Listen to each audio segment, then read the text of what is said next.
దేవునికి మహిమ కలుగునుగాక. మనందరం కలిసి పరిశుద్ధ గ్రంథమైన బైబిల్లో తెరిచి మనం పదే పదే ఒప్పుకుంటున్నా ఉచ్చరిస్తున్న వాగ్దానమును చదువుదాం. యెషయా గ్రంథం 60వ అధ్యాయం 13వ వచనము చివరి భాగం.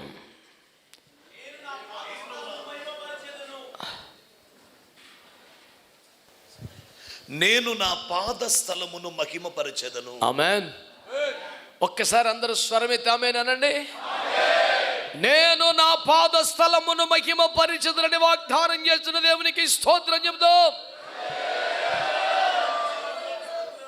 ప్రభునందు మిక్కిలి ప్రియమైన దేవుని సేవకులారా, నా ప్రియమైన కుటుంబ సభ్యులారా,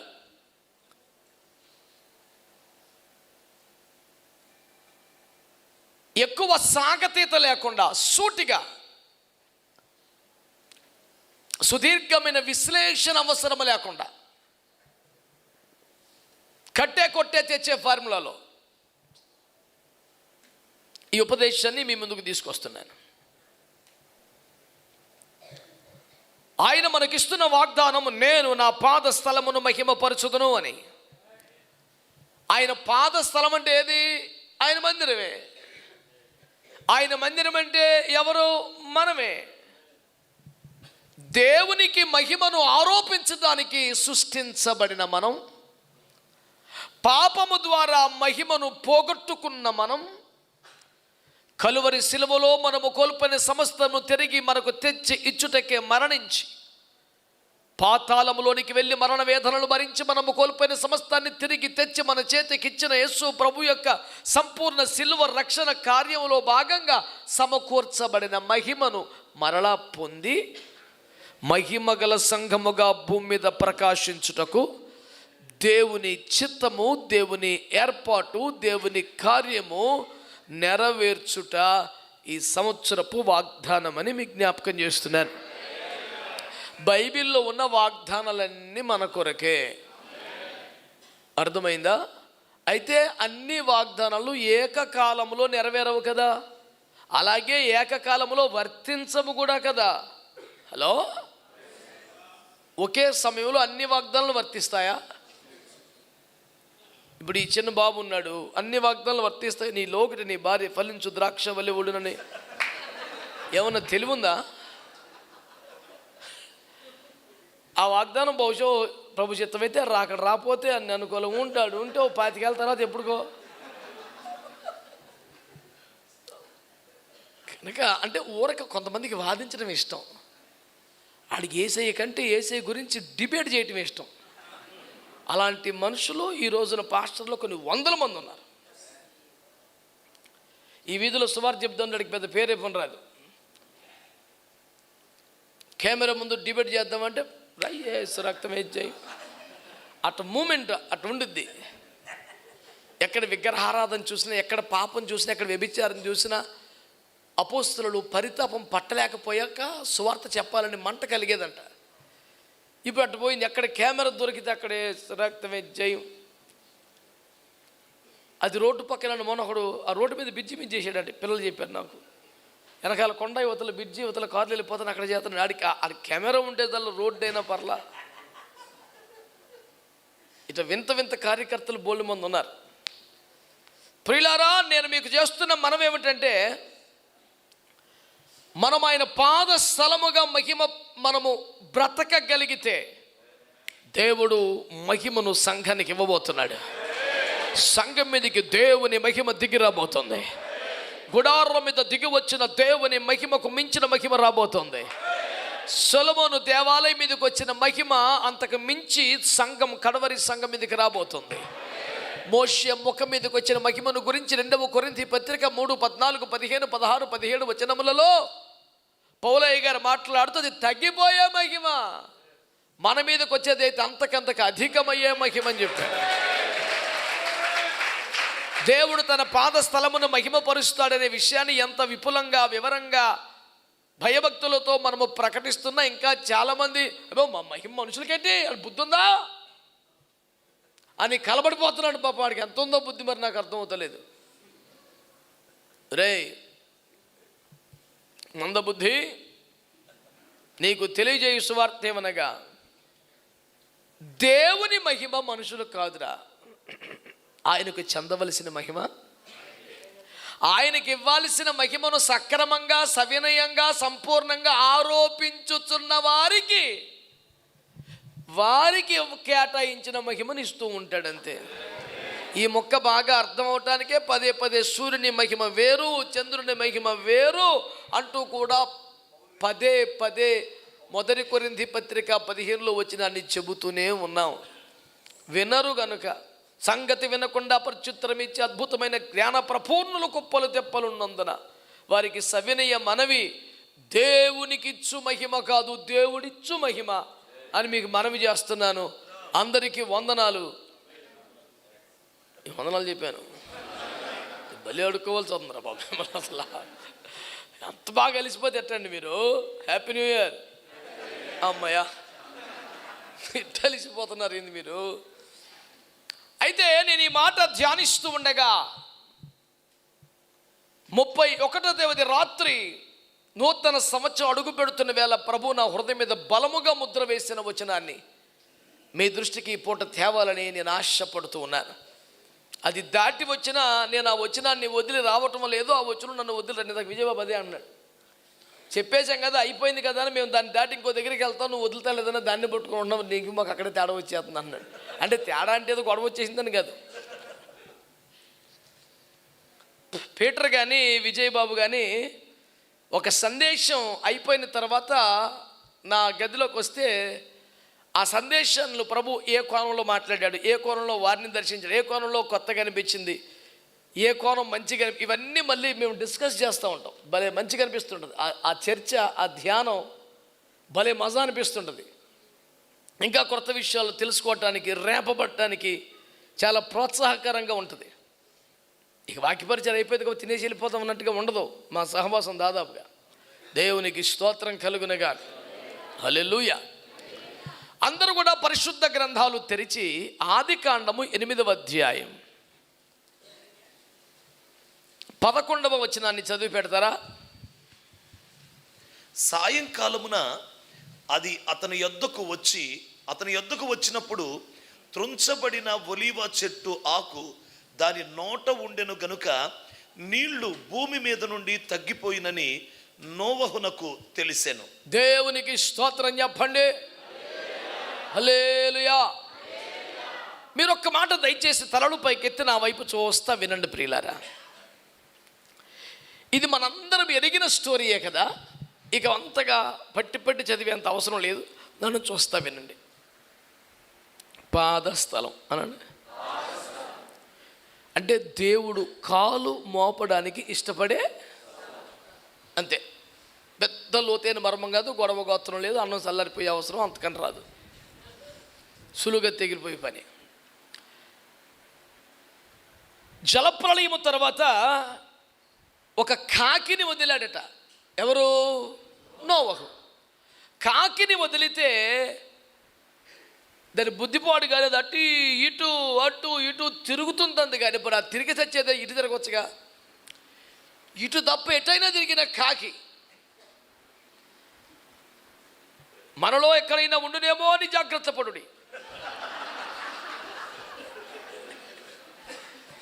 ఇప్పుడు ఎట్టుబడితే అటు తిరిగేది ఇటే తిరగవచ్చు కదా, దాన్ని తిరుగుడు పాడుగాను. అది ఏడబడతాడు కూర్చొని చచ్చిందా పోనీ సోమరిపోతా బద్దకసలుగా తిరిగిద్ది. కొంతమంది అది చాలా బిజీగా ఉంటున్నారు కానీ ఇంటికి రావట్లా. ఈ స్టేట్మెంట్ వారికి అంకితం. పొరాడు ఖాళీగా కొంపలో పడి ఉంటాడో ఉన్నాడు, తిరుగుతానే ఉంటాడు, తిరుగుడు మండిపోను. ఎల్లి పని చక్క పెట్టుకొని తిన్నగా మళ్ళీ రావాలి కదా అబ్బాయి కొంపకే. పోనీ ఆ కాకి భాషలో మాట్లాడితే అన్ని జతలుగా తీసుకెళ్ళాడా, కాకిని ఏకాకిగా తీసుకెళ్ళాడా? మరి దాని జతపక్షి ఏకాకిగా లోపల ఉందిగా, అదని గుర్తు రావాలిగా. ఈ పాపిష్టి హస్బెండ్ కాకి, వైఫ్ కాకి లోపల ఉందిగా, ఇది హస్బెండ్ కాకి వెళ్ళిందిగా. నీకు నోవహు మీద గౌరవం లేదు, పరిచయం మీద నమ్మకం లేదు, నీ బుద్ధి కుదురుండదు. కనీసం గుర్తుపెట్టుకొని సంతకాడు ఇంటికి రావాలి కదరా.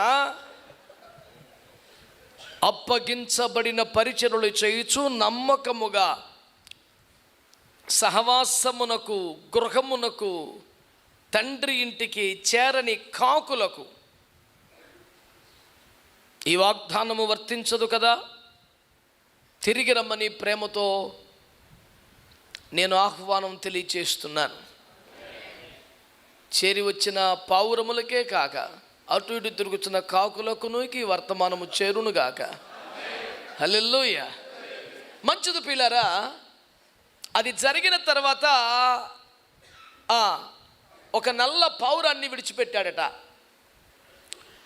అది ఎక్కడ కాలు మోపే స్థలం లేక వెనక్కు చేసిందంట. అక్కడ ఎంత ముద్దుకుంటుందో. నోవహు చేయి చాపి దానిని ఓడలోనికి, ఇంతే మర్యాద కాకి కూడా దక్కును. అక్కాకి అది కాకని తక్కువ చేయలా, ఇది పావురమని ఎక్కువ చేయలా. గట్టిగా మాట్లాడితే దానికే ఫస్ట్ ఛాన్స్ ఇచ్చాడు. ఈ తిరుగుడుకు అలవాటు పడి నాశనం అయిపోతుంది తప్ప అప్పగించిన పని చేసుకుని కుదిరికి ఎడితే ఎంత గౌరవం ఉంటుందండి. నోవహంట చెయ్యి చాపి దాని లోపలికి తీసుకున్నాడంట. నేను అంటున్నాను, అప్పగించిన పనిలో నమ్మకంగా ఉంటే ఏడపడతాడు తగలబడకుండా. పాదం మోపగలిగిన యోగ్యమైన స్థలం ఉంటే తప్ప మళ్ళీ క్షేమంగా వెనక్కి తిరిగి వచ్చే నిబద్ధత, సమర్పణ, ఆ వైరాగ్యం ఉంటే నీ గౌరవానికి నీ తండ్రి ఇంట ఢోకా ఉండదు. ఈ విషయాన్ని మీరు అంగీకరించాలి, గ్రహించాలని కోరుతున్నాను నేను. సరే, ఒక 7 రోజులు ఆగి మరలా అదే నల్లపావురాన్ని మరలా పంపించాడట. ఎందుకని? దానికే మళ్ళీ అవకాశం ఎందుకు వచ్చింది? దాని నమ్మకత్వం, దాని కుదురు, దాని సమర్పణ. పదే అవకాశాలు ఒకరికి వస్తున్నాయంటే ఎందుకు వస్తున్నాయి? నువ్వు రావు, పంపించిన చోటికి వెళ్ళవు, అప్పగించిన పని చేయవు, కుదిరిగా తిరిగి రావు, లైవ్లో జాయిన్ అయ్యి కాలకే వచ్చింది ఛాన్స్ అంటే కాకి మాటలు మాట్లాడబాకు. ప్రభు అందరినీ పావురములుగానే ఉంచునుగాక. Happy new year. అది అట్లా పిచ్చి మాటలు మాట్లాడితే నాకు మరి చాలా కోపం వచ్చింది. ఏమో సరదాగా చెప్పట్లా, నేను హోమియో మందులు వేస్తున్నా, తిమ్మిరిగా తీయగా ఉంది. కానీ లోపలికి వెళ్ళాక దేవేస్తుంది కడుపుంతా. దేవునికి స్తోత్రం కలుగునుగా. మొదటి నుంచిలో నానబెట్టి తెచ్చిన బిల్లయి విన్నావా? తీయగా ఉంది అనిపిస్తుంది కానీ కాసేపుడికి హల్లెలూయా. ప్రభుకి స్తోత్రం చెప్పండి. చాన్నాళ్ళకి పరంజ్యోతన్న కనపడుతున్నాడు, సిక్కిపోయేది కన్నా ఈ సంవత్సరం బలపడతాలే దేవుడు. ఏం పర్లా, ఏ క్లాస్ అనే కుటుంబంలో ఉన్నావు నువ్వు, హ్యాపీగా ఉండు. దేవునికి స్తోత్రం కలుగునగా. హల్లెలూయా. ఎప్పుడైనా సరే ఒకటే గుర్తుపెట్టుకున్నా, ఒక లోతుగాడు వెళ్ళిపోతే 318 మందిని ఇచ్చాడు యేసు ప్రభు. బెంగెట్టుకోకో, యేసు రక్తమే జయం. స్తోత్రం చెప్పండి. మంచిగా చెప్పొచ్చు కదా. హల్లెలూయా. సరే బిడ్డలారా, ఒక వారం తర్వాత మళ్ళీ అదే పావురాన్ని వదిలితే ఈసారి ఏం చేసిందట? ఒక ఒలీవ కొమ్మ చిన్నది కట్ చేసి తెచ్చిందట.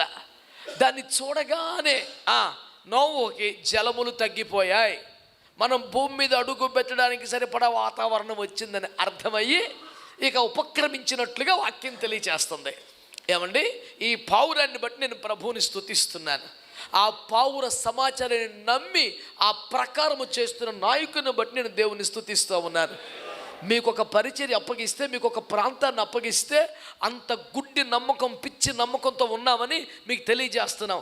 ఆ ఓడలో బడి ఉంటున్నాం కానీ మీ మీద నమ్మకంతోనే ఉన్నాం. ఎప్పుడైనా ఎక్కడైనా ఎవరికైనా అప్పగించిన పరిచర్యల్లో మేము ఎంక్వైరీ చేసినట్టుగా ఎట్టెట్టు జరుగుతుందని కనీసం వాకపు చేసిన సమాచారం ఒక్కడెవడనివ్వగలిగితే నేను మళ్ళీ మాట్లాడను. పలానాలకు అప్పగించాము, ఎట్టుంది, పర్లేదా అని ఎవరినైనా అడిగినట్టు.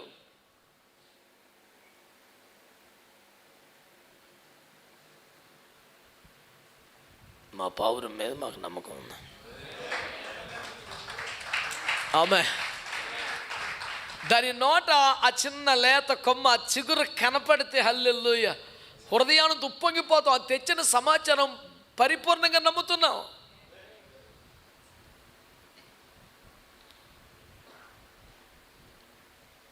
రాయ్ తెల్లపారు నువ్వు కూడా చూసిరా, ఇదేదో నాకు ఆకు పట్టుకొచ్చింది నిజమేనటా, ఇంకో ఎక్స్ట్రా కమిషన్ లేదు. మీరు చెప్పిన సమాచారమే మాకు పరిపూర్ణ అంగీకారం, నమ్మకం. దాన్ని దాటి దాన్ని కాదని అవేమి లేవు. ప్రతి పౌరానికి నా ప్రేమ వందనాలు. దేవునికి స్తోత్రం కలుగునుగాక. సరే, ఇక విషయానికి వద్దాం. అయితే దేవుని బిడ్డలు తొలుత వెళ్ళినప్పుడు కాలు మోపే స్థలం లేక వెనక్కి వచ్చేసింది. 1 వారం రోజులకి పరిస్థితి అంతా సద్దుమరిగింది. మళ్ళీ చెప్తున్నాను, ఎక్కడ అవకాశాలు లేవో, ఎక్కడ కుదరలేదో, ఎక్కడ ఒట్టిగా వెనక్కి వచ్చామో, ఆశతో భారముతో ఖర్చుతో ప్రయాసతో వెళ్ళి ఒట్టికి చేతులతో ఎక్కడికి వెనక్కి వచ్చామో, ఎక్కువ కాలం గ్యాప్ లేకుండానే అన్నతి కాలంలోనే ఆ చోట కొత్త చిగురు దేవుడు మనకి ఇవ్వబోతున్నాడు. దేవునికి స్తోత్రం కలుగునుగాక. నేను నమ్ముతున్నాను పరిపూర్ణంగా. 1 వారం రోజులనే మళ్ళీ టెస్ట్ చేయని ఎందుకు అనిపించింది? ఆ వారం చాలకే సరిపోద్ది అనిపించింది. అన్నా చాలాసార్లు వెళ్ళామన్నా, అక్కడ కుదురుతలేదన్నా. నేను నమ్ముతున్నా. వెళ్ళండి, మళ్ళీ వెళ్ళండి, మళ్ళీ వెళ్ళండి. మీకు బేబొచ్చైన పంట పొలాలు ఏమండి, గోధుమ చేలు ధాన్యము కాదే, ఏమండి కళ్ళము కుప్ప కనబడి ఒక చిగురు కనపడితే చాలు యేసు రక్తం ఇచ్చి. దేవునికి స్తోత్రం కలుగునుగాక. నేను అంటాను, ఒక చిగురు కనపడితే భూమి మీదకి మళ్ళీ అడుగు పెట్టే ధైర్యం వచ్చింది. అరచేత మేఘం కనపడితే కడవరి ఉద్యమానికి నమ్మకం వచ్చింది. గడ గడ మన ధ్వని వినబడితే సైన్యం లేపబడబోతున్న విశ్వాసం కలిగింది. 120 మంది ఆత్మను పొందుకుంటే భూలోకము నింపివేసే దేవుని రాజ్య నిర్మాణానికి ఆశ కలిగింది. హల్లెలూయా. మన దేవుడు, ఆయన కార్యాలు, మన విశ్వాసం అలా ఉంది. ఈ మాత్రానికే అంటే ఆ మాత్రం చాలు మాకు. ఈ మాత్రానికి అంతా ఉప్పొంగిపోతున్నామేంట్రా? అవును, మా పేనానికి అది చాలు. ఒక చిగురు చూసి ఓడ బద్దలు కొట్టుకొని బయటకు వచ్చేస్తాం. ఒక చిగురు చూసి అర్రాతో కొండ నుంచి తీకి ఎందుకు వస్తాం? ఒక మేకను చూసి సర్దుకొని నడుము కట్టుకొని పరిగెడుతుంటాం మేము. మరి ఏంట్రా చిన్న అరసేంత మేకనికి అంత ఫీల్ అయిపోతుంది. చాలు మా పేనానికి అది. మా దేవుడు ఈ స్టేట్మెంట్ కడుపులో పెట్టుకో, బాగా రాసుకో, నువ్వు గుండెలో పెట్టుకో. మా దేవుడు ఎంత పెద్ద దేవుడో మాకు తెలుసు కనుక ఆయన ఎంత చిన్న సూచన చూపించినా ఆ పెద్ద స్థాయి తెలిసిపోద్ది మాకు. హల్లెలూయా. సో ఎంతోటి దానికి అలాగే అయిపోతున్నాం ఏంటంటే మా పేరానికి చూడరా. దేవునికి మహిమ కలుగునుగా. హల్లెలూయా. అందుకనే ఒక్క మాట చాలు అని భక్తులు ఎందుకు అడిగారు? నువ్వు ఒక్క మాట చెప్పు చాలు, ఇన్ని వందల కష్టాలు మర్చిపోతా, ఇన్ని నిందలు మర్చిపోతా, ఇన్ని అవమానాలు మర్చిపోతా, ఇంత తృణీకారం మర్చిపోతా. నేను మోసపోయా, నష్టపోయా, తృణీకరించబడ్డా, అవమానపరచబడ్డా, చీకొట్టించుకున్నాను. ఆయన నువ్వు ఒక్క మాట చెప్పు, మళ్ళీ వెళ్ళరాని నేను రెడీ. ఆయన ఒక్క మాట చెప్తే చాలు. 40 రోజులు కట్టుకోపాసం పెట్టి పచ్చి మంచి లేకుండా కూర్చుంటే కుర్చీ లేకుండా అసలు రిలాక్స్ అవ్వటం లేకుండా కొండ మీద నుంచోబెట్టి అన్నపానాలు లేకుండా అల్లాడించేసి ఇచ్చింది ఏంటి? 10 మాటలు. ప్రపంచానికి సరిపోతున్నాయి. ఓ చెప్పే అతను టన్నులు కొద్దీ ఆ 10 మాటలకి మ్యాచ్ అవుతుందా మన గొడవ? ఆయన చెప్తే ఒక ముక్క చాలు. ఈడ్చుకొడితే ఒక పలక మీద 4, ఒక పలక మీద 6 ఇంతే. ఆ పలకలట్టుకొస్తే మొత్తం మహిమ. నేను మొన్న రాసుకున్నాను నా నోట్స్లో, మొన్న శనివారం రాత్రి రాసుకున్నాను, చేతిలో నిబంధన పలకలు ఉంటే ముఖం మీద మహిమ ఉంటుందని రాసుకున్నాను. దాంట్లో వేరొక భాగాన్ని సంఘానికి బోధించాను, కానీ నేను అది ధ్యానం చేస్తూ నా కోసం రాసి పెట్టుకున్నాను. మీకు కూడా చెప్పేశాను. మాకు కుదురుకునే సేవ ప్యానం ఇక చెప్పేసిన దాకా శనివారం తొక్కిపెట్టిన సంఘానికి చెప్పకుండా, కానీ ఇప్పుడు ఆగల బండి. దేవునికి స్తోత్రం కలుగునుగాక. చేతిలో నిబంధన పలకలు ఉంటే ముఖం ప్రకాశం. నువ్వు ఉపవాసాలు ఉన్నావా, అన్నం తిన్నావా కాదు, ఒట్టి చేతులతో ఏముంటుంది అసలు? 1 వే ట్రాఫిక్. నీ ఏడుపు నువ్వు ఏడ్చేసావు, నీ బాధ నువ్వు ఏడ్చేసి వచ్చేసావు. ఆయన ఇచ్చింది అది. ఇది అక్కడ ఏడిచాక నేను 40 రోజులు ఉన్నా, నేను 50 రోజులు, నేను 120 ఉన్నా. ఈ లెక్కను బట్టి ఏంటి సార్? ఏమన్నా ర్యాంకింగ్ ఇవ్వాలా మనకి? ఇప్పుడు ఏమన్నా కావాలా? అట్నుంచి ఏదన్నా ఒక ఫలం పట్టుకొస్తే, ఓ పలక పట్టుకొని ఏదో పట్టుకొస్తే ఏదో నెట్టుతుంది ముఖం మీద. ఒటి చేతులతో వెళ్ళాలి, కానీ ఒటి చేతులతో రాకూడదు. మాట్లాడరా. నువ్వు 3 రోజులు ఉన్నావో 30 రోజులు ఉన్నావు పాయింట్ కదా, ఏదో ఒక మాట పొందుకొని లేదా నీకు బయటకు వస్తాక మనసెట్టు పాలా, నీకు దుఃఖం రావాలి కదా. ఏ ముఖం పెట్టుకొని వెళ్ళను ప్రభా బయటికి నన్ను బాధ రావాలిగా నీకు. 3 రోజులు ఏడ్చావు కాబట్టి అయిపోయింది. ఇక టెంట్లు తీసేసి ధర్నా మానేసి ఇంటికి తినేస్తావా? నువ్వు కరెక్ట్ టెంట్ వేసి తెచ్చావా? నీ పని ఏంటి? మాట్లాడే దేవుని దగ్గర 30 రోజులు కూర్చున్నావు, 40 రోజులు కూర్చుని ఏ మాట లేకుండా ఎట్టొస్తావు నా వెనక్కి? వంతు గంతేసినట్ట ఉపవాసం అంటే. నా వంతు నేను చేశానా, నువ్వు చేయి, ప్రార్థన చేయటం నా వంతు, కార్యం చేయటం నీ వంతు, పాడేసి వచ్చాయి. ఇక ఆ దేశమును సంచరించి చూసి, ఆ నివాసములు ఎట్టివో, ఆ నేల ఎట్టిదో అన్ని చూసి ఏదైనా ఒక ఫలం పట్టుకొని రావాలంట కదా. ఆడి పేరే వేగుల వాడు, వాడి సమాచారమే కిందనున్న వారిని కొండెక్కించుద్ది. దేవునికి మహిమ కలుగునుగాక. హల్లెలూయా, హల్లెలూయా. ఇలాంటి ఒక మంచి పౌరముగా మీరు ఉండాలని, నేను ఉండాలని ఆశపడుతున్నాను. ఇది నీకు నాకు సమానంగా వర్తించే ఒక ఉపదేశం బిడ్డలారా. అయితే పాదస్థలం అనండి, మోపడానికి కుదరక వెనక్కి ఒక్క వారంలో మళ్ళీ ఛాన్స్ దొరికింది. నేను ఇప్పుడు అంటాను, జలప్రలయం వచ్చి అన్నాళ్ళు అయ్యి ఉంటుంది ఈ సిగురు దొరికే నాటికి. ఓ వారం ఏంటిదా?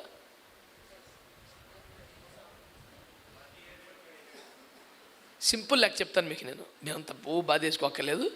నాకు లెక్కలు అసలు రావు సరిగ్గా. మీరే లెక్కేసుకొని నేను చెప్పేస్తుంటాను అంతే. 4 రోజులు వర్షం వచ్చింది, దాని గొడవ ఎందుకు? 2వ నెల 17వ తేదీ ప్రచండమైన వర్షం స్టార్ట్ అయింది. 5 నెలలకి అంటే 150 రోజులకి. ఎన్ని రోజులు? 150 రోజులు. ఎన్ని నెలల్లో? 5 నెలలకి ఓడ అరారత్ కొండ మీదకి వచ్చిందంట. నేల మీదకి కాదు. 5 అరారత్ కొండ అంటే మన భాషలో ఎవరెస్ట్ ఉన్నట్లు అదే పెద్దది అక్కడ లోకల్కి, ఆ ప్రాంతానికి. దాని తర్వాత మరొక 40 రోజులకి మిగతా కొండలు కనపడ్డాయంట.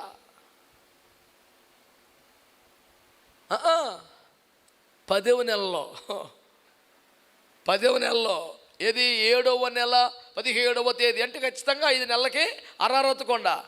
మళ్ళీ 10వ నెల అంటే ఇంకో 3 నెలలకే. ఓరే నాయనా, అప్పుడు మిగతా కొండలు పంపిస్తే ఓ 40 రోజులు చూసి కనపల్లా. ఆ తర్వాత మళ్ళీ ఇంకొక 7 రోజులకి దొరికింది ఛాన్స్. ఇప్పుడు చెప్పండి మీరు మొత్తం ఎన్ని అయింది? 10 నెలల, అవి ఒక 5 నెలలు, ఈ ఒక 3 నెలలు, 8 నెలల. 8 నెలలకి మళ్ళీ ఒక 40 రోజుల, 40 రోజులకి మళ్ళీ ఒక 7 రోజుల, 8 నెలలు అంటే వెళ్తా 8 మూళ్ళు, దానికి 47 రోజులు కలుపు. దగ్గర ఎన్ని వచ్చేసింది తెలుసా? 300 రోజులకి సమీపించేంత దగ్గరికి వచ్చేసింది. నా పాయింట్ ఈ లెక్కలు చెప్పడం కాదు, నాకు అంకెల మీద ఇంట్రెస్ట్ లేదు. ఒక్క మాటే అది చెప్పైతే మనం భోంచేసి వెళ్ళిపోతాం. ఇక నాకు గుండె నిండా ఉన్న దుఃఖం, సంతోషం, ఆనందం అన్నీ ఆ మాటే. సుమారు 300 రోజులు, ఎగ్జాక్ట్ కాదు. దీని మీద పెద్ద సిద్ధాంతం చేసే, రాద్ధాంతం చేసే పరిశుద్ధులందరికీ మీ ఇష్టంరా బాబు. ఎగ్జాక్ట్గా కాదు, ఇంచుమించుగా దాదాపు ఒక 300 రోజుల తర్వాత నెలలోంచి బయటకు వస్తే ఒలీవ చెట్టు మాత్రమే చిగురించింది. గట్టిగా యేసు రక్తమే జయం. ఆల్మోస్ట్ 1 ఇయర్ అండి. 10 నెలలో నీ ఒక ఒలీవ చెట్టు అయితే, దేవుని సన్నిధిలో నాటబడిన చెట్టు అయితే, జలప్రలయం కాదు, వరదలు కాదు, తుఫానులు కాదు, ఏది వచ్చినా ముంచేసినా నీలో జీవము తగ్గిపోదు. నువ్వు చచ్చిపోయే ఛాన్స్ లేదు. 10 నెలల తర్వాత అయినా నువ్వు పచ్చగానే ఉంటావు, నువ్వు చిగురిస్తావు, నువ్వు ప్రకాశిస్తావు, నువ్వు మళ్ళీ వాడబడతావు, నువ్వు మళ్ళీ నిలబడతావు. ఈ సంవత్సరము దేవుడు నీకు ఇస్తున్న వాగ్దానం ఇదే. దేవునికి మహిమ కలుగునుగాక. ఆయన పాద స్థలము, కాలు మోపే స్థలమే తెలుసా? ఎవడు చిగురిస్తాడో అడి మీద, ఎవడు చిగురు పెడతాడో అడి మీద, ఎవడు కుళ్ళిపోడో వాడి మీద. నాకు ఆశ్చర్యం కలిగి, మీరు నవ్వుకుంటారు, తర్వాత చూడుకోండి, మీరు అన్ని తేదీలన్నీ రాశాను ఇక్కడ కూర్చొని.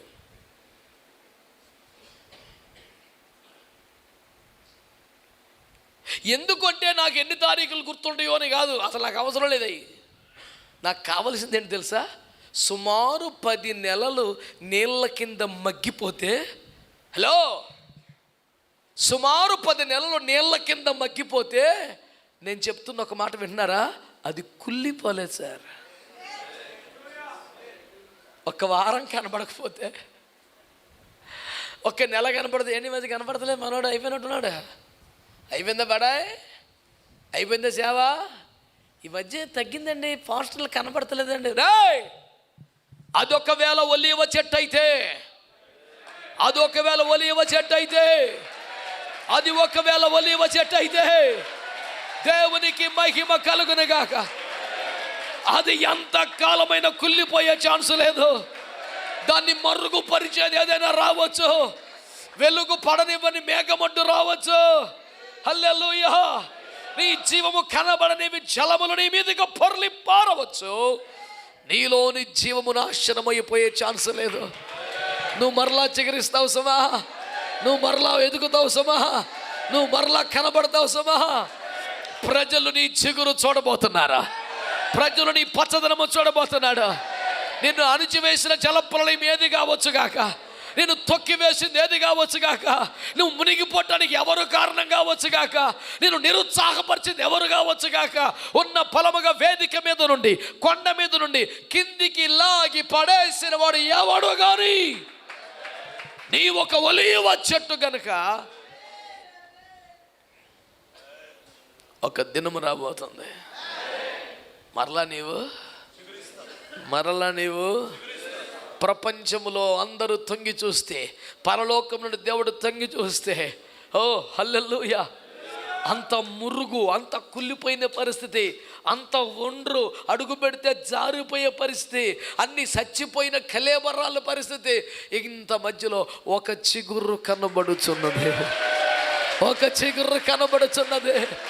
ఆ చిగురు నీవు కావాలని దేవుడు కోరుతున్నాడా? ఆ చిగురు నీవు అవ్వాలని దేవుడు కోరుతున్నాడా? ఎప్పటికీ జీవము చచ్చిపోని ఒక జీవం, ఎప్పటికి ఎండిపోని ఒక జీవం, ఎప్పటికీ కుళ్ళిపోని ఒక జీవం మీలో ఉండాలని దేవుడు ఆశపడుతున్నాడు. నీ పట్ల దేవుని ప్రణాళిక అది.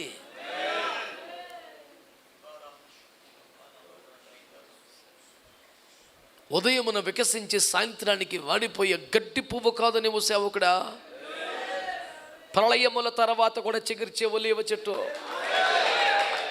ఉదయమున చిగురించి సాయంకాలములకు వాడిపోయే గడ్డి పువ్వు కాదు నీవు సేవకుడా. ప్రళయముల తర్వాత కూడా చిగురించే ఒలీవ చెట్టు నీవు. గట్టిగా ఆమేన్ చెప్పండి. హల్లెలూయా, గట్టిగా హల్లెలూయా. దేవుడు నన్ను మరలా చిగురింపజేయుచున్నాడని చెప్పండి.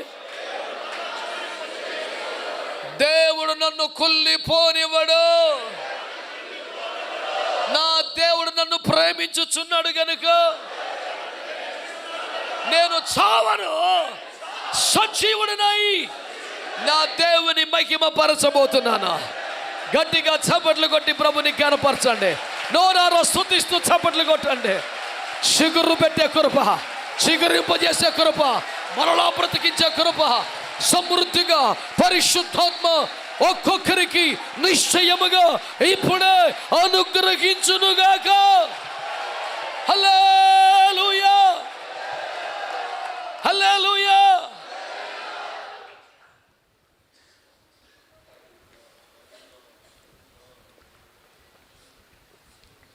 Amen. I'm so excited to minister to people with the word of God, with the anointing of the Holy Spirit God. Amen. Amen. I can clearly see the mighty hand of God and its move among this congregation. I am not an emotional person in this time. You know, భావోద్రేక పూరితమైన మాటలు కావివే. దేవుని హస్తమును నేను చూడగలుగుతున్నాను. హల్లెలూయా. ఎలాంటి వ్యత్యాసం లేదు, ఎలాంటి తారతమ్యం లేదు, ఎలాంటి పక్షపాతం లేదు. నేను చేసి ప్రార్థన చేసేది ఏంద్ర అమాయకుడా, ఆయన హస్తం నీ మీద ఉంది, ఆయన హస్తం నీ మీద ఉంది. నేనెవడో నీలాగా ఆయన హస్తం కోసం ఎదురు చూసే మనిషిని. అతిశేషం ఏమి లేదు ఇవతల.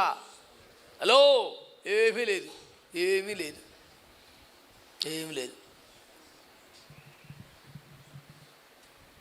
నీలాగే నేను కూడా ఎదురు చూస్తున్నాను. అయితే సుమారు 10 మాసాల తర్వాత కూడా కుళ్ళిపోలేదు అన్నమాట నాకు ప్రభు ఇచ్చిన మాట. అనంతమైన జలముల కింద కూడా కుళ్ళిపోలేదు. గాలి సూర్యరశ్మి లేకపోయినా కుళ్ళిపోలేదు.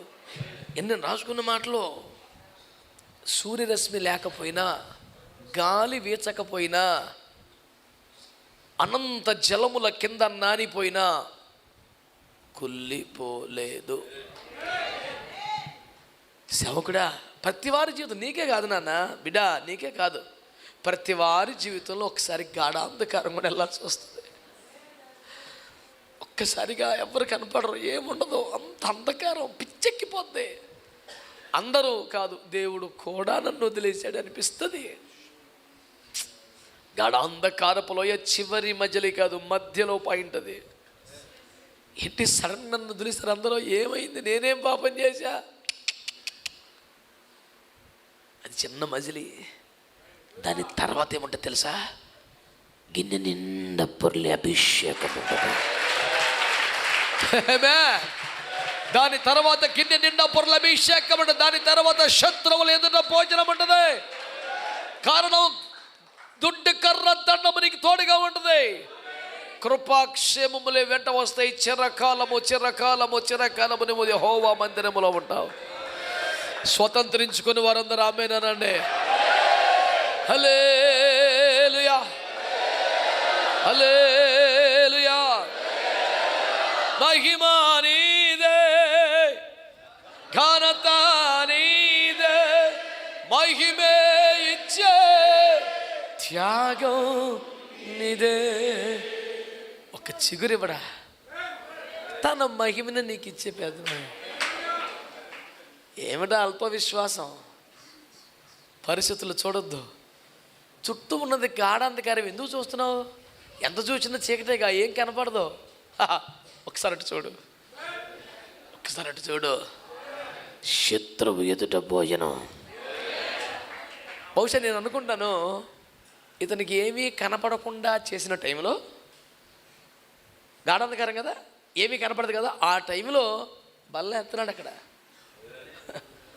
బల్ల వేస్తున్నాడు, ఐటమ్స్ పేరుస్తున్నాడు, దేవదూతలన్నీ ప్రిపేర్ చేస్తున్నాయి. ఆ అరేంజ్మెంట్ నీకు ఎందుకు లేదు సోపటం అని అంటే చీకటి వచ్చింది తప్ప, మొత్తం టేబుల్ రెడీ అయిన తర్వాత వెలుగే. హల్లెలూయా, దేవునికి మహిమ కలుగునుగాక. హల్లెలూయా. ప్రభునందు మిక్కిలి ప్రియమైన దేవుని ప్రజలారా,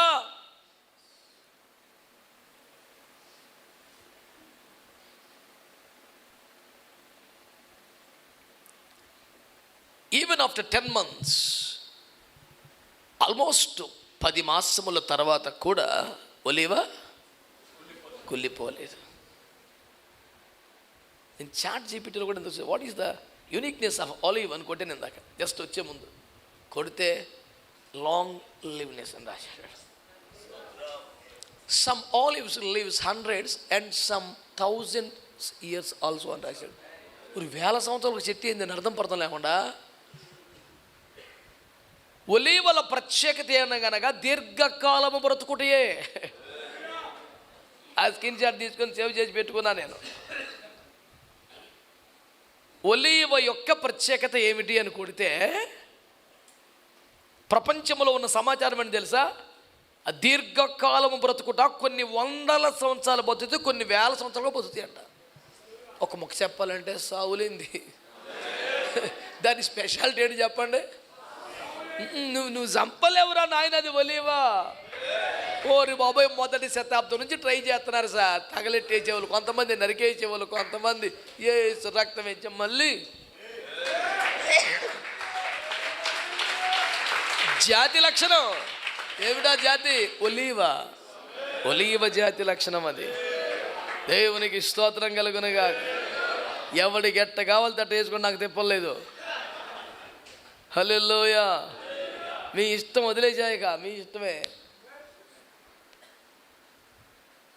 సింహమాట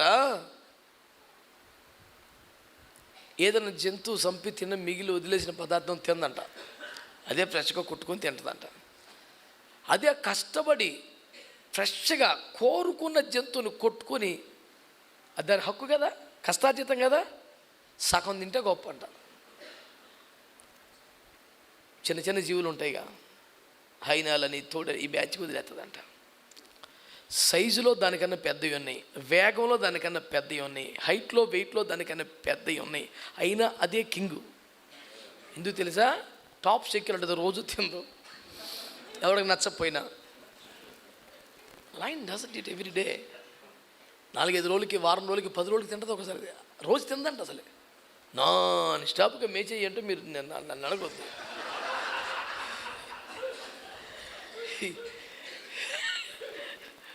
అది పద్దాక తిందంట, అసలు వారంకో 10 రోజులు తింటుందంట. అది కూడా కష్టపడి వేటాడి కొంచెం తిని వదిలేస్తుందంట.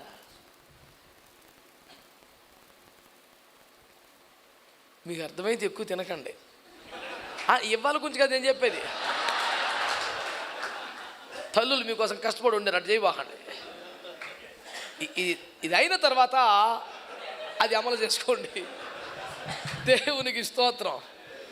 నేను ఆగలకి ముందే చెప్పేసి అది తర్వాత అప్లై చేయండి. ఇది సింహం దాని రేంజ్ సైజుని బట్టి దానికంటే వేగంగా పరిగెత్తే ఉన్నాయి, దానికంటే హైటు వెయిట్ ఉన్నాయి, కానీ పద్దాక తిందో. ఆ తెచ్చుకున్న కొంచెం కూడా 10 మందికి పెడుతుంది. ఈ క్వాలిటీస్ని బట్టి అది మృగరాజు. 10 మందికి పెట్టేవాడు రాజు, కానీ 10 మంది తింగేసేవాడు, ఎవడు తినేసేవాడు నాడు బంది పోటు దొంగ. అందరి దగ్గర లాక్కు తినేస్తే, అందరికి పెడితే తినేసే రకమా, పెట్టించే రకమా?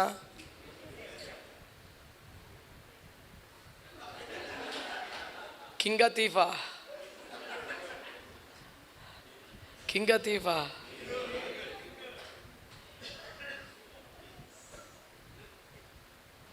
మనసాక్షి బాగా పనిచేస్తుంది. చాలామంది మాట్లాడలేకపోతున్నారు. అయ్యి బాబోయ్, మరి ఆ క్వాలిటీకి రావాలి, మరి తప్పదు.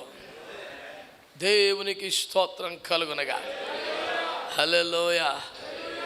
కుళ్ళిపోకుండా ఉండాలంటే ఏం చేయాలి? అపోస్తలుల కార్యముల గ్రంథం 2వ అధ్యాయం 27వ వచనం. అపోస్తలులు 2:27.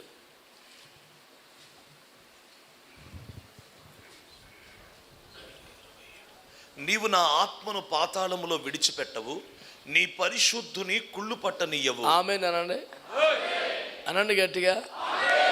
నువ్వెన్ని ప్రసంగాలు చేసినా, నేను ఎన్ని మాటలు మాట్లాడినా, ఎవరిని అడగబడి చేసినా, కుళ్ళిపోని వాడు ఎవడంటే పరిశుద్ధులు ఉన్నవాడు.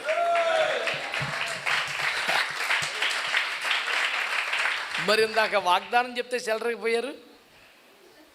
ఇప్పుడు ఏమైనా సౌండ్ తగ్గింది.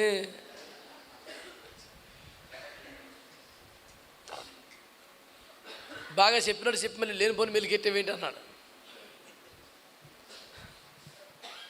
నీ పరిశుద్ధిని కుళ్ళు పట్టనీయవో. కుళ్ళు పట్టని ఒక స్థితి మనకు రావాలంటే అది 10 నెలలైనా ఇంకెక్కువ అయినా,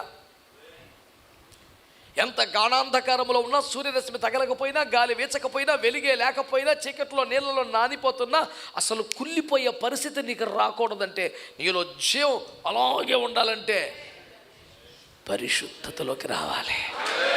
నీ పరిశుద్ధిని కుళ్ళు పట్టనీయవో అంటే ఈ వాగ్దానం స్వతంత్రించుకోవాలంటే మనం ఎందులోకి రావాలి? ఇంకేమి లేదు మంత్రం దీనికి. అడ్డదారి దొడ్డిదారి ఏమి ఉండదు. నీ మాటలు మొదలుకొని, చూపులు మొదలుకొని, అంతరంగము దాకా నువ్వు బాగా శ్రద్ధ పెట్టవలసిన దేని మీద? దాని మీదే దృష్టి పెట్టాలి, దానికోసమే ప్రయాసపడాలి, దాని కొరకే సాధన చేయాలి, దానికోసమే ఉపవాసాలు ఉండాలి, దానికోసమే వాక్యం చదవాలి, దానికోసమే సహవాసంలో ఉండాలి. ఈ తిప్పలన్నీ దేనికోసం? ఆమేన్. నేను మా చర్చలో చెప్పిన మాట మీకు చెప్తున్నాను. ఎంత బాగా తుడిచినా ఇంట్లో దుమ్ము పడుతుంది, ఎంత బాగా ఉతికినా బట్టలు మాసిపోతాయి. ఏమండి? కారు ఎంత మంచిగా గడిగినా అట్లా బయటికి వెళ్ళి వస్తే దుమ్ము పడుతుంది. ఎంత శుద్ధీకరించుకున్నా మళ్ళీ కాస్త మలినం అంటుతుంటుంది. అందుకనే అనుదిన శుద్ధీకరణ అనండి. గత 15-20 సంవత్సరాలుగా మనం ప్రచారం చేస్తున్న ఉపదేశం ఏంటిది? అనుదిన. ఎప్పుడైనా ఒకసారి శుద్ధీకరణ కూటం పెట్టుకొని ఆ రోజు తెగేడి చేసి తెల్లరి చెల్లరైపోవటం కాదు. ప్రతిరోజు అనుభవం మనకు ఉండాలి. ఆమేన్. హల్లెలూయా. మంచి శుద్ధీకరణలో ఉంటే కుళ్ళిపోయే ప్రసక్తి లేదు. శుద్ధీకరించుకున్న వాని మీద కూడా, పరిశుద్ధుని మీద కూడా చీకటి అలుముకుంటుంది. విడవబడతాడు, పాతాళంలోకి వెళ్ళాల్సి వస్తుంది, చీకట్లో ఉండాల్సి వస్తుంది, మళ్ళీ బయటకు వస్తాడు. కాకపోతే మునుపటి కంటే బేభత్సంగా వస్తాడు. సుమా, దేవునికి మహిమ కలుగునుగాక. హల్లెలూయా. సింపుల్ ప్రసంగం ఏంటి? ఆయన పాదస్థలాన్ని మహింపరుస్తాడు. ఆయన పాదస్థలం అనగా ఆయన కాలు మోపుటకు అంగీకరించే స్థలం. ఏది కుళ్ళిపోయింది, ఏది మురిగిపోయింది, ఏది కలేబరం అక్కడ పాదం మోపడం. ఏది చిగురించిందో దాని మీద కాలు మోపుతాడు. సింపుల్, అంతే కదా సందేశం. మరి ఏది చిగురిస్తుంది, ఏది కుళ్ళిపోలేదు, ఏది పరిశుద్ధతలో ఉన్నదో, దట్స్ ఆల్ ద మెసేజ్. ఈ దినం ప్రభు మనకిస్తున్న సందేశం చాలా సూటిగా, స్పష్టంగా, సింపుల్గా. మనం పరిశుద్ధతలోకి వస్తే, ఆమేన్ అనండి, ఆమేన్. మనం పరిశుద్ధతలోకి వస్తే చెప్పండి, కుళ్ళిపోం. పాతాళంలోకి వెళ్ళిన 10 మాసాలు చీకట్లో బతకాల్సిన పరిస్థితి వచ్చిన పరిశుద్ధతలో ఉంటే, సంఘం వెళ్ళిపోయిందా, సేవ వెళ్ళిపోయిందా, డబ్బులు వెళ్ళిపోయినా, ప్రియమనులు వెళ్ళిపోయారా, గౌరవం పోయిందా, ఎన్ని పోయినాయా, పరిశుద్ధత ఒక్కటి ఉంటే.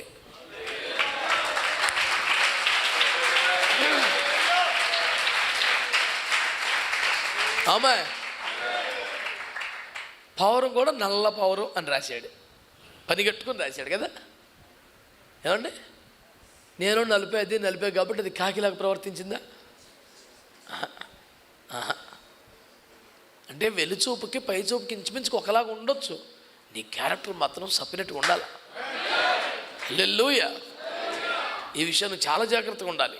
కాకి స్వభావం ఎక్కడ కనపడనివ్వద్దు. అటు ఇటు భూమి తిరిగే లక్షణం మనకొద్దు. అప్పగించిన దాంట్లో నమ్మకంగా, నాటబడ్డ అనుభవంలో బాధ్యతగా, సమాచారంతో వెనక్కి రాగలిగిన నాయకుడు తదుపరి స్టెప్ తీసుకునేలాగా నీవు ఉండాలి. అంత పెద్ద దైవజనుడు, అంత పెద్ద ఓడగట్టినడు ఒక చిన్న పౌరం స్టేట్మెంట్ బేస్ చేసుకుని బయటకు వచ్చాడు. మొత్తం తలుపులు గిట్లు అన్ని బయట తీసుకొచ్చాడు. ఎంత పెద్ద సంస్థ, ఎంత పెద్ద మినిస్ట్రీ, ఎంత పెద్ద ఉద్యమం, ఒక చిన్న పౌరం సమాచారం నమ్మబడుతుంది. నువ్వు ఎంత విలువైన వ్యక్తి నీకు అర్థమవుతుందా? మేము చిన్నవాళ్ళం కదన్నా, కొత్త ఊరికా వాడు సైతాన్ గారు చెప్తున్నాడు పాపిష్టి మాటలు నీ చెవిలో, అవి వినబక నువ్వు, అవే వినొద్దు నువ్వు. శరీరంలో ప్రతి అవయవం చాలా విలువైంది. ఏది చిన్నదో అది మిక్కిలి ప్రాధాన్యత కలిగింది. దేవునికి స్తోత్రం. మన ఆత్మీయ కుటుంబాలు అందరూ విలువైన వారే, అందరూ కీలకమైన వారే. మాకు ఎవ్వరు ఎక్కువగా తక్కువగా. ఎందరో పరిశుద్ధులు, ఎందరో ఆత్మపూర్లు, ఎందరో అభిషక్తులు ఉండగా ఈ బలహీనుణ్ణి, అయోగ్యుణ్ణి, అపాత్రుణ్ణి దేవుడు కనికరించేంత కుటుంబాన్ని ఇస్తే, నేను అనుకుంటా నాకన్నా బలహీనుడు ఇంకెవడున్నాడు, నాకే ఇంత కృప వచ్చినప్పుడు ఎవరు మిస్ అయ్యే ఛాన్సే లేదనుకుంటాను నేను. ఎవరు మిస్ అయ్యే ఛాన్సే లేదు. నేనే వాడబడితే మీరు కూడా ఖచ్చితంగా వాడబడతారు.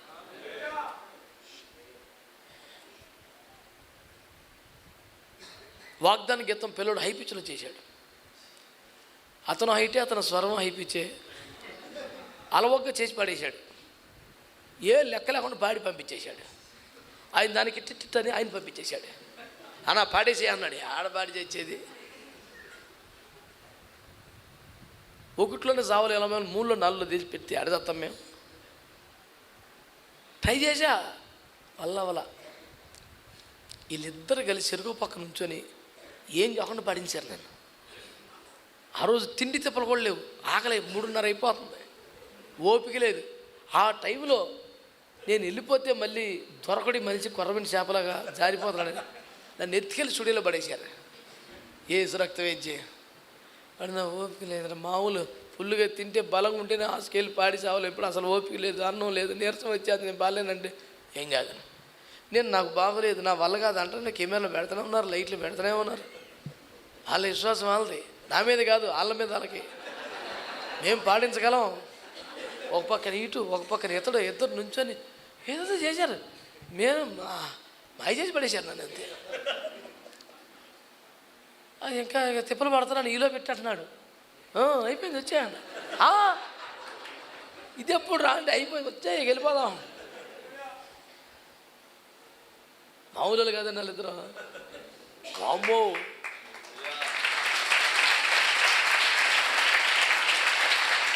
ఏదంటే వాళ్ళు పాడారంటే అదో నేను పాడతామేంటి. ఇప్పుడు ఈయనే వాళ్ళు అందరూ ఉన్నారంటే ఆయన బాగా పాడతాడు, ఉట్టిదే. ఇదంతా వీళ్ళిద్దరు చేసిన చమత్కారం. పాడతామేంటి. అమ్మో, మెఫీబోషెత్ కూడా రాజకుమారులు ఒకడైనట్టు కూర్చున్నాడంట. ఆ రాజకుమారుడు కాదు, రాజకుమారులు ఒకడైనట్టుగా ఆ బల్ల మీద కూర్చున్న ఫీల్ వచ్చేసింది. కుంటికాయలు ఎవడ కనపడతా బల్ల అడ్డం వచ్చేసింది. అడుగు యువరాజులకు ప్రణామం అంటే ప్రణామం. వీడు కాదు, మీకు దండమయ్యో, మీ ఇద్దరు మామూలు కాదు నాయన. కుంటోని తీసుకొచ్చి బల మీద కూర్చోబెట్టేసి వెళ్ళిపోయారు సింపుల్గా. దేవుడు మరి నేను వాళ్ళకి ఏమైనా ఉపయోగపడడం లేదు తెలియదు, కానీ వీళ్ళు మంది నన్ను అటు చేశారు. దేవునికి స్తోత్రం, హల్లెలూయా. యాక్చువల్గా ఇవాళ ఒక 5-6 సాక్ష్యాలు ఇవ్వాలని నాకు చిన్న కాగితం వచ్చింది, కానీ మరి ఇక ఆ విధంగా కుదరలేదు. దేవునికి స్తోత్రం కలుగునగా. హల్లెలూయా చెప్పండి, హల్లెలూయా. కనుక దేవుని బిడ్డలారా, నేను మరలా చెప్తున్నాను, నువ్వు ఒలివైతే కుళ్ళిపోయే ఛాన్స్. కారణం పరిశుద్ధత. మరి ఒక్క మొక్క చెప్పేసి ముగిస్తాను. రోమాపత్రిక 11లో తమ్ముడా తీర్పు చదువు, 16, 17, 18 చదువు. రోమాపత్రిక 11. ఏమన్నా నేను పాపిస్తుండండి, బలహీనుండండి, నాకు ఎట్టొచ్చుద్ది పరిశుద్ధత అని ఏడుతున్నారు కదా. నేను కూడా అక్కడ ఉంది ఆన్సర్. 16, 17, 18 చదువు. ముద్దులో మొదటి పిడికెడు పరిశుద్ధమైనదైతే ముద్దంతయు పరిశుద్ధమే. అది ఇంకా వేరు పరిశుద్ధమైనదైతే కొమ్మలను పరిశుద్ధములే. ఇంకా అయితే కొమ్మలలో కొన్ని విరిచివేయబడి అడవి ఒలీవ కొమ్మవై ఉన్న నీవు అడవి ఒలీవ కొమ్మవైన నీవు వాటి మధ్య అంటు కట్టబడితివి. అరే ఇట్రారా, ఇట్రా, నీకన్నా అందుబాటులో ఇప్పుడు రేటు. ఇప్పుడు నాకు దేవుని స్తోత్రం కలుగునగా. ఎంతైంది టైము? మైకులో చెప్పాకు, అందరూ వెళ్ళిపోతారా. దేవునికి స్తోత్రం, హల్లెలూయా. నీ పేరు జఫనీ శాస్త్రా కాదా? ఓకే. ఇప్పుడు ఒలీవ చెట్టు కొన్ని కొమ్మలంట ఎన్ని చెప్పినా లొంగపోతే నరికి అవతల పడేసాడంట. ఏమంటే నరికి అవతల పడితే ఎక్కడో ఒక అడవి ఒలీవ కొమ్మని తెచ్చి ఏం చేశాడంట, ఈ చెట్టుకి, ఇది ఎక్కడిది, ఇది అడవి ఒలీవ, ఒరిజినల్ ఒలీవకి ఏం చేశాడంట, దీనికి కృప నీకు అర్థమైందా? దీనికి చోటు ఇవ్వటం కోసం కొన్ని మొక్కలు పీకేశాడంట, కొన్ని కట్ చేశాడంట. ఆ కట్ చేసిన చోట దీనికి చోటు దొరికితే ఆ కట్ అయిన చోట ఆ గాయంలో దీన్ని పెట్టి ప్యాక్ చేసి పడేశాడు. ఇప్పుడు మెల్లిగా ఇది ఫలించడం మొదలుపెట్టింది, ఇది చిగురించడం మొదలుపెట్టింది. నువ్వు అడివి పోలేవా అనడానికి ఎవరికి దమ్ము లేదు, లైసెన్స్ లేదు. కారణం వేరు పరిశుద్ధమైతే కొమ్మ కూడా. హల్లెలూయా. ఆ అడవ ఒలీవ కొమ్మెవరు? నేనే. ఆ అడవి ఒలీవల కొమ్మెవరు? నీవే. ఆ నిజమైన ఒలీవ నా ప్రభువు యేసుక్రీస్తు. నువ్వు ఆయనకు అంటు కట్టబడితే నమ్మితే చాలదు అయ్యా. నమ్మితే చాలదు, ముట్టుకుంటే చాలదు, ఎత్తుకో ఏసయ్య, ఎత్తుకో చాలదు, వందనాలు చాలదు, వచ్చాయి అంటూ ఆ వేరులో నుంచి ఒక సారం నీలోకి కలిసిపోవాలి, బాడీలో కలిసిపోవాలి. కొత్తలో అంటించినట్టుగా ఉంటుంది. ఆ తర్వాత అందులో విడదీయగలరా ఎవరైనాను మరి ఏదైనాను. కారణం ఏంటంటే ఆ గాయాల్లో నేను అంటు కట్టబడ్డాను. ఎక్కడో అడవి మనిషి, నా బతుకు ఎక్కడ, నా బుద్ధి ఎక్కడ, నా జీవితం ఎక్కడ, నన్ను ఏరుకొచ్చి ఫిక్స్ చేశాడు. నా అడవి లక్షణాలు లేవు ఇప్పుడు, అది ఎప్పుడో పోయిందే. ఈ వేరులో నుంచి అలాగ వచ్చేస్తుంది. వేరు పరిశుద్ధమైతే,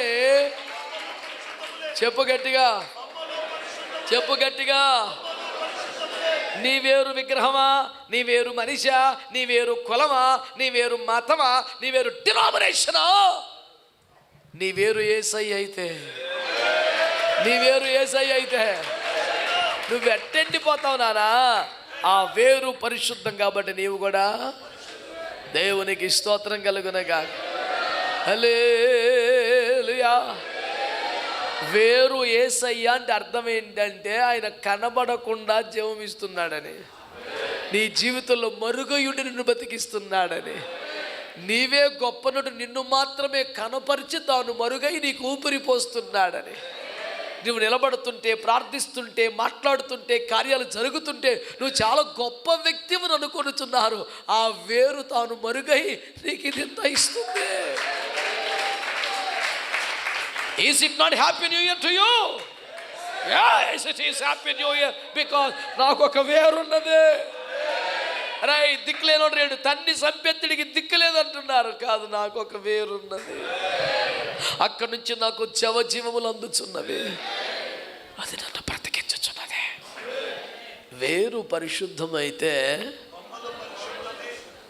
ఇంకోలా చెప్పనా, వేరు పరిశుద్ధమైతే కొత్తగా వచ్చి అంటు కట్టబడిన అడవి ఒలీవ కొమ్మ కూడా పరిశుద్ధమే.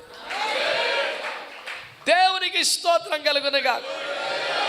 నా జాతి లక్షణములు, నా తల్లిదండ్రుల నుంచి వచ్చిన రక్త ప్రభావము, పితరుల పారంపర్యముగా దఖలబడినవన్నీ కూడా అడ్డుకొని కల్వరి సిల్వర్ రక్తము ద్వారా ఒక నూతన జీవమును నాలో ప్రవేశపెట్టి నన్ను చిగురింపజేయుచున్న యేసయ్యకు, ఆయన శిలువ కార్యమునకు హృదయపూర్వకమైన కృతజ్ఞతాస్తుతులు.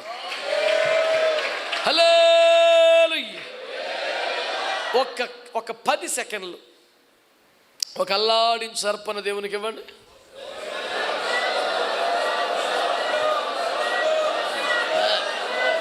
స్తోత్రం స్తోత్రం స్తోత్రం స్తుతి స్తోత్రం.